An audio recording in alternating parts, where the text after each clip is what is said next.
ধন্যবাদ রাবেয়া শিরিন আপা। আহ, অনেক চেষ্টা করে যা যা বুঝতে পেরেছি সেটাই আমি দর্শকদের সামনে তুলে ধরছি। যেটা হয় 31শে জুলাই জানা গেল বাংলাদেশকে আগের 15% আর নতুন যোগ হওয়া 20% সহ মোট 35% শুল্ক আমেরিকার মার্কেটে ঢুকতে হলে দিতে হবে। যা জুলাইয়ের 35% শুল্ক জারি থাকলে হতো মোট 50%, আমরা এখন 35% দিব। এখন নতুন 20 ভাগ মানে 35%, সেটা শুনতে অনেক ভালো শোনাচ্ছে, মনে হচ্ছে একটা বিরাট ব্যাপক জয় করে ফেললাম। আসলে কিন্তু জিনিসটা সেরকম না। যাই হোক, ট্রাম্পের এই নতুন শুল্ক আরোপের পেছনে যুক্তি ছিল বাংলাদেশ আর আমেরিকার বাণিজ্য ঘাটতি। কিছু নাম্বারস দেই আপনাদেরকে। বাংলাদেশ আর যুক্তরাষ্ট্রের আমদানি রপ্তানি মিলিয়ে মোট বাণিজ্য হলো 10.6 বিলিয়ন ডলার, যার মধ্যে ইউএস বাংলাদেশে রপ্তানি করে 2.2 বিলিয়ন ডলার আর বাংলাদেশ ইউএস এ রপ্তানি করে 8.4 বিলিয়ন ডলার। এর মধ্যে প্রায় 87%, যেটা আমরা রপ্তানি করি, তৈরি পোশাক। ট্রাম্পের দাবি ছিল রপ্তানির এই পরিমাণ যুক্তরাষ্ট্রের জন্য অসম এবং একে বদলাতে হবে, মানে যুক্তরাষ্ট্র থেকে আমাদের আরো বেশি পণ্য আমদানি করতে হবে। এখন বাংলাদেশের এই ক্ষেত্রে কি করা উচিত ছিল? বাংলাদেশের উচিত ছিল যুক্তরাষ্ট্রের সাথে সমঝোতা বৈঠকে এর অন্যান্য অংশীদার যেমন ব্যবসায়ীদেরকে যুক্ত করা।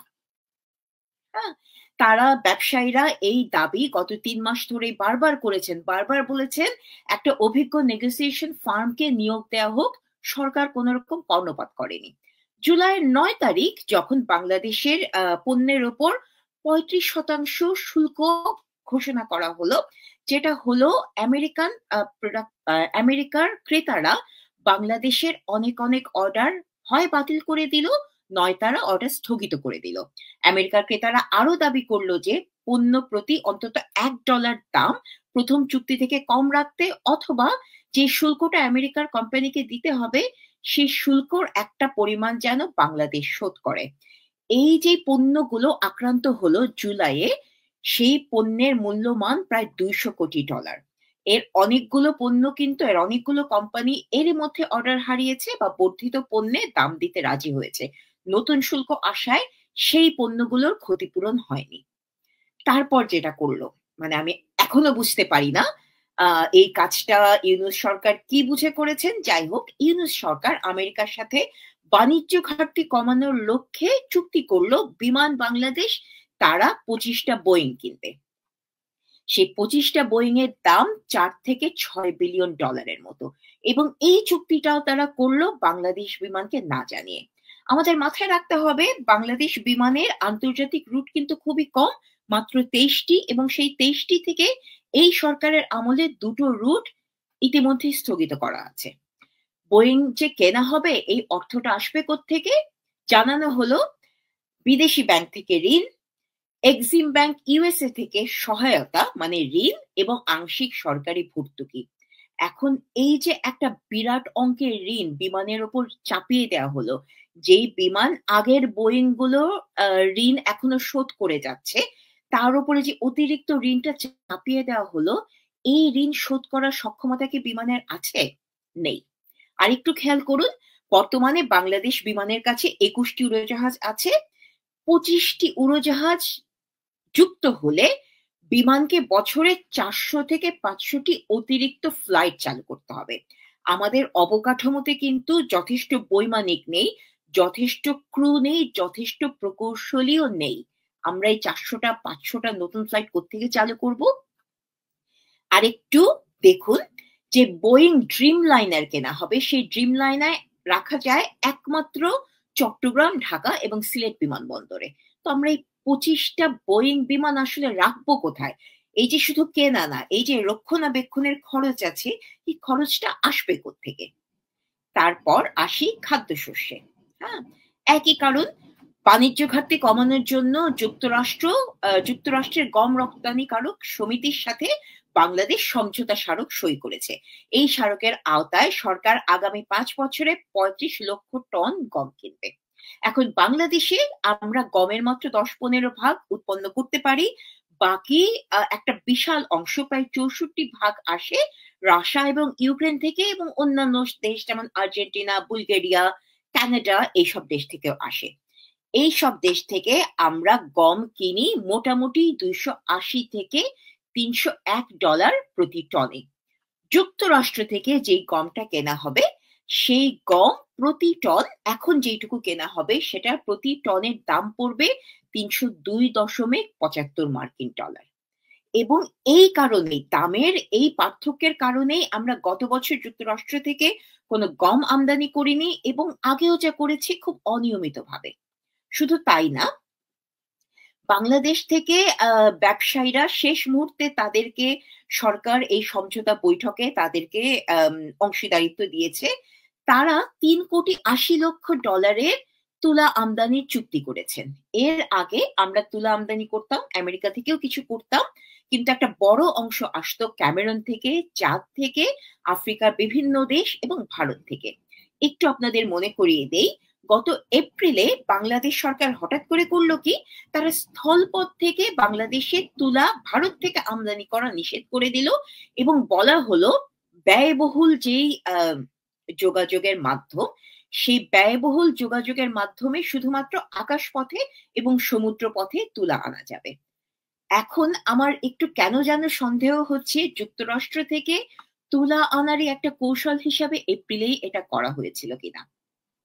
আমেরিকা আরো যেটা বলছে যে বাংলাদেশ থেকে যদি কোনো পোশাক রপ্তানি করা হয় তার 20% তুলা যদি আমেরিকা থেকে আমদানি করা হয় তাহলে সেখানে কিছু শুল্ক ছাড় দেওয়া হবে।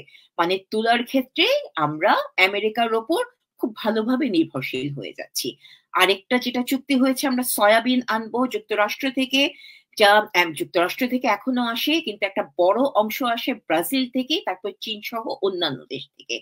আমরা বাণিজ্য ঘাটতি কমানোর লক্ষ্যে শুধুমাত্র যুক্তরাষ্ট্রের ওপর নির্ভরশীল হয়ে আমরা প্রতিযোগিতামূলক মার্কেট থেকে বঞ্চিত হয়ে যাচ্ছি। আরেকটু খেয়াল করুন, বাংলাদেশে যুক্তরাষ্ট্রের প্রচুর পণ্য কিন্তু ইতিমধ্যেই ডিউটি ফ্রি সুবিধা পায়। হ্যাঁ, এনবিআর আরো প্রস্তাব দিয়েছে যে ইউএস থেকে বাংলাদেশে আরো 150র বেশি পণ্য ইউএস বিনা শুল্কে বাংলাদেশে রপ্তানি করতে পারবে, যার মধ্যে আছে বস্ত্রশিল্পের জন্য ব্যবহৃত কাঁচামাল যেমন তুলা, পলিয়েস্টার, বস্ত্রশিল্পের জন্য ব্যবহার করা মেশিনারি, আরো আছে মিলিটারি যন্ত্রাংশ, যুদ্ধাস্ত্র যেমন মর্টার, রকেট লঞ্চার, গ্রেনেড এবং অন্যান্য আগ্নেয়াস্ত্র, মেডিকেল যন্ত্রাংশ, আরো বহু কিছু। মোহাম্মদ ইউনূস অবশ্যই এতে সম্মত হয়েছেন, কারণ ওনার প্রভু বলে কথা। এখানেই শেষ নয়, আমরা একের পর এক অফার দিয়ে গেছি আমাদের সার্বভৌমত্ব এবং ক্ষতির চিন্তা না করে। সেরকমই একটা অফার আমরা দিয়েছি। জাতীয় নিরাপত্তা উপদেষ্টা খলিলুর রহমান এই প্রস্তাব নিয়ে এসেছেন। তিনি প্রস্তাব দিয়েছেন যুক্তরাষ্ট্রের জন্য কক্সবাজার বা টেকনাফ অঞ্চলে একটা ফ্রি ট্রেড জোন স্থাপন করা হোক। এখন ট্রেড জোন কিন্তু বাংলাদেশে আছে। আওয়ামী লীগ সরকারের সময়ে প্রায় 100টার মতো ট্রেড জোন বাংলাদেশে হয় কাজ করছে, নয় তাদের নির্মাণের প্রকল্প আছে, যেগুলো অনেকগুলোই মিরসরাইতে আছে, আনোয়ারাতে আছে। এই সবগুলো রেখে আমরা টেকনাফ কিংবা কক্সবাজারে, যেটা মায়ানমার সীমান্তের খুব কাছে, এই ঝুঁকিপূর্ণ জায়গায় কেন দিতে যাচ্ছি? এর আগে মানবিক করিডোর ইস্যুতে রাখাইন আর্মির রসদ যোগানোর জন্য টেকনাফের শিলখালিতে একটা ঘাঁটি আমেরিকা সরকার যাতে করতে পারে সেরকম একটা প্রস্তাব দেওয়া হয়েছিল। আমরা জানি না সেই ট্রেড জোনটাও একই জায়গায় দেওয়া হয়েছে কিনা। মন্তব্যের ঘরে উত্তম বিশ্বাস বলে একজন প্রশ্ন রেখেছিলেন আমাদের কাছে যে আমরা পলাশির যুদ্ধের সময়ে ফেরত যাচ্ছি কিনা। একটু আপনাদেরকে, উত্তম সহ বাকিদের সবাইকে মনে করিয়ে দেই, বাংলাদেশে ভারতে ইস্ট ইন্ডিয়া কোম্পানি প্রথম ব্যবসা শুরু করেছিল সুরাটে বাণিজ্য কুঠি স্থাপনের মাধ্যমে। টেকনাফের সাথে একটু মিলিয়ে নিন। তার উপরে নন ডিসক্লোজার এগ্রিমেন্ট তো আছেই। সার্বভৌমত্বের ওপর এরকম একটা এগ্রিমেন্টের হুইসেল ব্লোয়িং এর জন্য একজন উপসচিবের চাকরি গেছে, 2টো মামলাও করতে হয়েছে তার ওপর। এখন এত কিছু কেন করতে হলো? কেন আমাদেরকে এনডিএ করতে হলো? কেন ট্রেড জোন অফার করতে হলো? এত কিছু করতে হলো কারণ এই সরকার আসলে পুরো জিনিসটাকে ইকোনমিক নেগোসিয়েশন হিসেবে দেখেনি। শুল্কর এই পুরো বিষয়টাকে তারা দেখেছে পলিটিক্যাল গেইনের একটা অংশ হিসেবে। দেখেছে একে যদি ব্যবহার করে ক্ষমতায় আরো বেশি দিন থাকা যায়, তুষ্ট করা যায় ডিপ স্টেটের প্রভুদের, শুধুমাত্র তাদের তুষ্ট করার জন্য বাংলাদেশের যে এতদিনের পররাষ্ট্রমন্ত্রী, পররাষ্ট্র নীতি, সবার সাথে সহযোগিতা, কারোর সাথে শত্রুতা নয়, এই পররাষ্ট্র নীতি থেকে আমরা দূরে সরে এসেছি। তারপর সমস্যার কিন্তু এখানে শেষ না। ধরুন আমরা এরকম শুল্ক পেয়ে ৩৫ ভাগ শুল্ক পেয়ে আমরা সব ঠিকঠাক করলাম, সব প্রোডাকশন ঠিকঠাক মতো হলো। এই পণ্যগুলোকে আমরা কম সময়ে যুক্তরাষ্ট্রে পৌঁছাতে পারবো? নাও পারতে পারি। মনে করে দেখুন, ইউনূস সাহেব এবং তার সরকারের ক্রমাগত হুমকি ধামকির মুখে ভারত সরকার বাংলাদেশকে দেয়া তার ট্রান্সশিপমেন্ট বন্ধ রেখেছে। ভারতে যে রুট ধরে আমরা পণ্য সামগ্রী ১ সপ্তাহের মধ্যে ইউরোপ এবং আমেরিকায় পাঠাতে পারতাম, সেই একই পণ্য সামগ্রী আমাদের এখন পাঠাতে ৮ সপ্তাহের মতো সময় লাগতে পারে। এটা ছাড়াও ১৯৮৬ সালের পর এই প্রথম চট্টগ্রাম বন্দরে আমদানি রপ্তানিতে ৩০% ট্যারিফ বাড়ানোর সিদ্ধান্ত নেওয়া হয়েছে। কারণ সরকার আরো রাজস্ব বৃদ্ধি করতে চায়, কিন্তু সেই ট্যারিফের ফলে আমাদের রপ্তানি ব্যবসায়ীরা, আমদানি ব্যবসায়ীরা কি পরিমাণ খরচের মুখে পড়বেন সরকারের ভাবনা আছে কি? নেই। তাছাড়া দুবাইয়ের যে প্রতিষ্ঠান নিউ মেরিন টার্মিনালের দায়িত্ব নেবে, তারা কতটুকু চার্জ করবে আমরা কি জানি? জানি না। তার উপরে আছে কন্টেইনার ডিপো মালিকেরা রপ্তানিমুখী পণ্যে ভর্তি কন্টেইনার হ্যান্ডলিং চার্জে সেপ্টেম্বর থেকে আর ১ মাস পরেই ৮১% পর্যন্ত বড় ধরনের খরচ বৃদ্ধির ঘোষণা করেছেন। তারা এও বলেছেন সেই ৮১% খরচ বৃদ্ধির পাশাপাশি মজুরি সহ অন্যান্য খরচও বাড়বে, যা রপ্তানিকারকের ওপর একটা আঘাত। তো এইসবের ভিড়ে আমাদের আত্মশ্লাঘাটা আসলে কোথায়? প্রথমত আমরা কিন্তু ২০ ভাগ শুল্ক দিচ্ছি না। এটা সরকারের এক ধরনের আংশিক সত্য বলা। আমরা শুল্ক দিচ্ছি আগের ১৫ ভাগ, আর এখনকার নতুন বর্ধিত ২০ ভাগ, মোট ৩৫ ভাগ, ৩৫% শুল্ক। সেটা নিয়ে আমাদের আত্মশ্লাঘার আসলে আছেটা কি? তারপর আমি সবচেয়ে গুরুত্বপূর্ণ অংশটা বলি। আমি এতক্ষণ যা যা বলেছি সব যদি ভুলে যান কোনো সমস্যা নেই। এই অংশটা একটু মনে রাখবেন। হ্যাঁ? ধরুন শুল্ক ৩৫ ভাগ কেন? ৫ ভাগ দেয়া হলো। ০ ভাগ দেয়া হলো। বাংলাদেশের এই রাজনৈতিক অস্থির সময়ে আপনারা কি মনে করেন ইউএসএ প্রোডাকশন হাউসগুলো আমাদের সাথে ব্যবসা করতে রাজি হবে? আমাদের বস্ত্র শিল্পের অনেকগুলো কারখানা বন্ধ করে দেওয়া হয়েছে, পুড়িয়ে দেওয়া হয়েছে, গুঁড়িয়ে দেওয়া হয়েছে, কারণ তার মালিক আওয়ামী লীগ সমর্থন করতেন। আপনারা মনে করতে পারেন বিনিয়োগ সম্মেলন নামের যাত্রাপালাটা যখন বাংলাদেশে হচ্ছিল, তখনই ইসরায়েলের বিরোধিতা করতে গিয়ে বাটা সহ বিভিন্ন দোকানে হামলা চালানো হয়েছে, অগ্নিসংযোগ করা হয়েছে, লুটতরাজ করানো হয়েছে।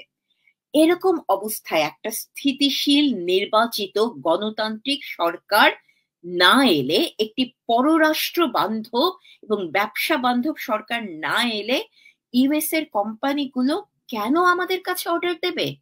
কেন? হয়তো আমরা অন্য দেশ থেকে কম খরচে জিনিস দিতে পারবো। হ্যাঁ? কিন্তু দেশের এই অবস্থায় যেখানে যেকোনো সময় একটা মব সৃষ্টি করে যে কোনো কিছু করা সম্ভব, বন্দর অচল করে দেয়া সম্ভব, কোম্পানি বন্ধ করে দেয়া সম্ভব, সবকিছু করা সম্ভব।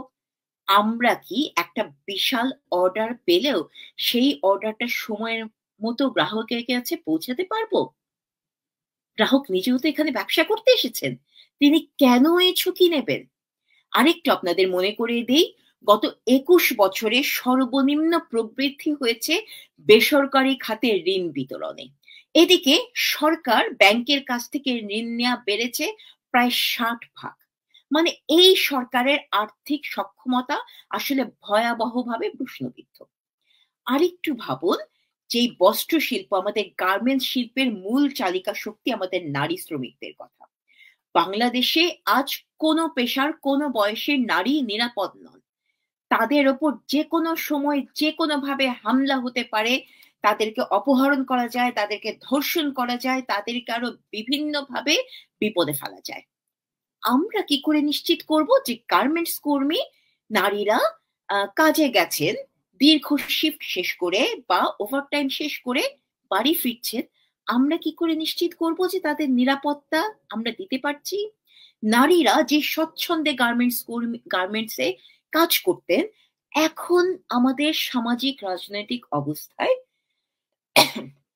দুঃখিত, এখন আমাদের সামাজিক রাজনৈতিক অবস্থায় কি এভাবেই স্বচ্ছন্দে তারা কাজ করতে পারবেন?